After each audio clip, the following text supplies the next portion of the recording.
control. Someone's about to get their dogs taken away. And that lady looked like she meant business. What is up, ladies and dickheads? How are all of you guys doing? A fresh new year. Man, it's crazy, man. 2020 sounds so weird to say. Man, I watched a vlog today that kind of inspired me to go out and give my own little talk of my little remnants of this decade, because shit, hands down, this decade pretty much like was a defining decade for my life. I'm right at that age, getting to that midpoint of life. Man, I don't know, just an eye-opening kind of time, you know what I mean? So I haven't watched like a Casey Neistat video in a long time. I don't know why, just, you know, you just drift away from some channels from time to time, but I watched a video of his. It was like listed of something of him coming into 2020 with a bang with the video, so I watched it, and it had to do with you know, getting older and how much you look ahead for life rather than looking back at your accomplishments. And man, I've never watched a video that was so thought-provoking for me, because that shit literally made me think. I'm right at that point, like I said, and I don't know, it just made me kind of want to give myself a little a decade review, just to think about it. You know, you think of a decade, as he says in that video, you know, when you're a little kid, and he used his 5-year-old for example, that like a year for her out of the 5 years she lived is 20% of her life, so it seems probably like an eternity for her. Whereas as an adult, you know you're 38 years old or so, you know, a year's only 2.6% of your life. And that's where I think it gets kind of crazy. Whereas, like, you know, that's probably why we have the concept as we get older that time goes on faster and faster. But you know, in reality, time is going on the same time. It's just your perception of it, the life you've lived, the experiences you've had, the things you've done that really progresses your outlook of time. And, you know, crazy to think that just 10 years ago, my first motovlog was around 2011, and it was me doing like a little counter steering video of a motorcycle, thinking I'm so fucking knowledgeable enough to talk about how to counter steer on a motorcycle, which thankfully, you know, looking back and is riding as long as I have now, it's good info to have. It still is an extremely you know, one of the most important things for a bike, yada yada yada. But it's like pretty much where my YouTube started. Full throttled with a passenger on a 150cc scooter. Here we go.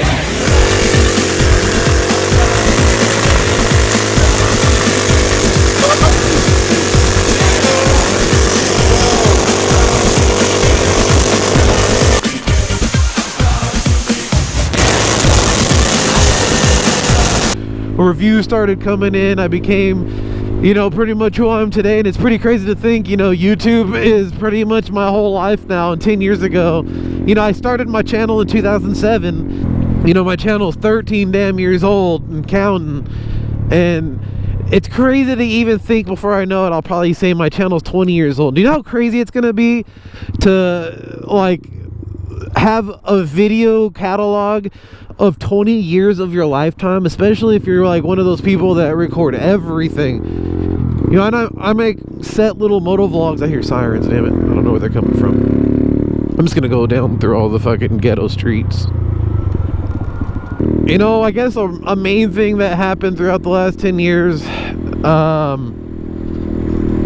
a sad part, I guess, is fucking I lost like 90% of my known family pretty much all within the past 5 years, unfortunately. But I also, you know, I pretty much got to like discover myself and what the fuck I want to do with my life, and, you know, things I enjoy. You know, I'm still working. I still have aspirations of things I want to do in life, and I still think ahead. I still have plans of things I want to do that are like major life-changing things.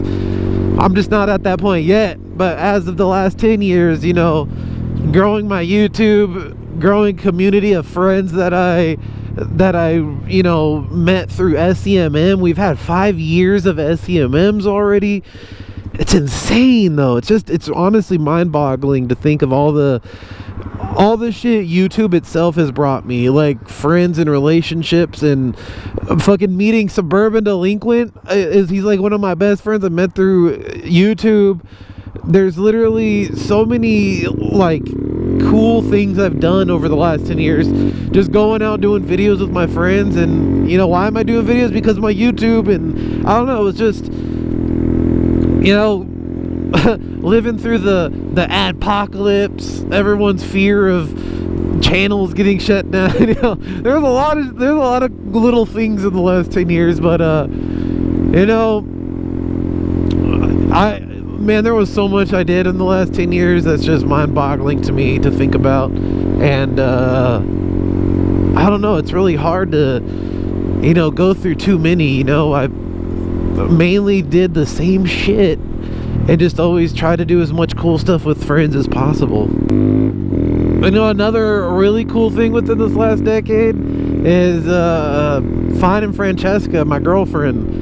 I'm rolling up on 6 years with her, and you know, she's honestly like my fucking best friend and shit. And it's always good to appreciate what you have in life, even the other people that came into your life. You know what I mean?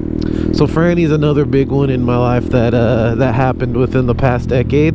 So right now I'm heading to go to FedEx to drop off some memory cards.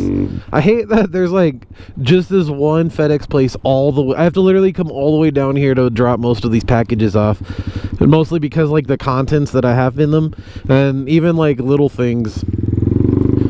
But hey, it gives me a reason to ride on down here and enjoy being out and about, you know what I mean?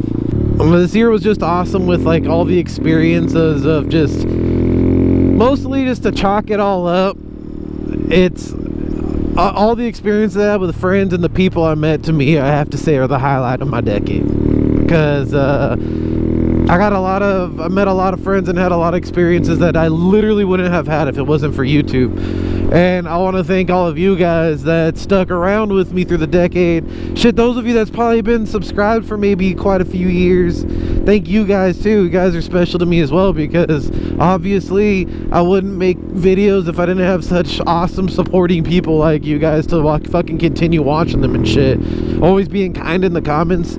It's pretty cool that like in this day and age that I still have such like positive, supportive comments and shit in my feed. So it's really cool, man. Jeez, gas is stupid expensive right now.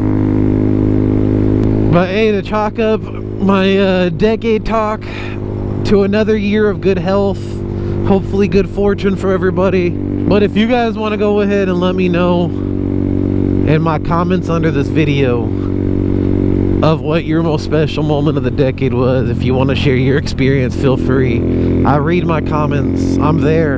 I love listening to that shit. I love reading about that shit. I love hearing about you guys and getting to hear all the beautiful moments that you guys got to experience over the last decade. So fucking share your stories, man. Don't hesitate. Wonder if I can like ride in there and look at the cars. Can I go Subaru shopping? Shit, we can. Let's do it. See what model Subis we got for 2020.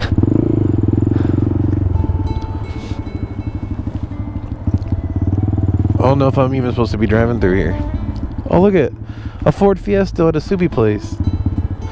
I love WRXs. I don't know why, but I like a Civic Si. Nice, nice. I don't like that body too much though. Toyota 4Runner. Dodge, Honda. Is that a Malibu? Oh, look, a Malibu. Where's all the good cars at? Like the fast ones. I'm looking for the cool fast cars. Window shopping. All right. Well, just window shopping. Okay. Yeah, sure. Go. This is the place. Nice bike. Kind of cool.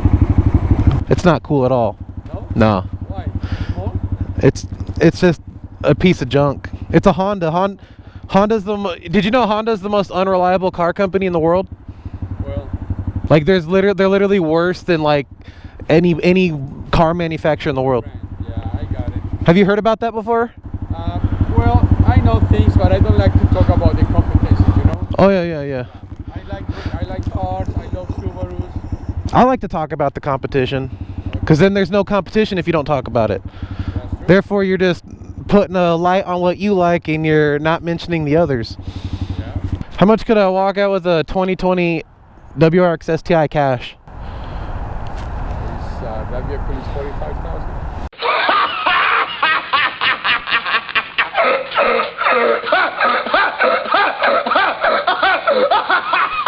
All right, well, I'll look around, think about it. Thank you, man. I was just saying a bunch of dumb shit to see if he was agreeing with me, because he just wants to sell me something. Like, Honda's the most unreliable company out there. You know that, right? See how, any sane, normal person would have been like, get the fuck out of this lot, you dumb piece of shit. Honda unreliable? Are you fucking stupid? Honda? But no. Go crazy! Go stupid! Better watch yourself, cat. Toyota of San Bernardino. Dude, I've seen like cops raid those fruit stands, and I'm like wondering, like, why the fuck is there like a shit ton of cops at a fruit stand? And apparently like gangs use those as fronts to transfer and like launder in money and shit, which I guess that's a good way to go about it. But then you got to worry about code enforcement going, do you got a permit for that? You need some permit action if you want to sell fruits and vegetables on my street corners. But I'm going to drop off these damn memory cards and go ahead and go on a pud whacking adventure. But thank you guys for watching. I just wanted to have a little moment of talking about my appreciation for you guys, my appreciation for everything that happened this year. And I love you guys, and I appreciate you guys. And to another decade of fire ass shitty videos.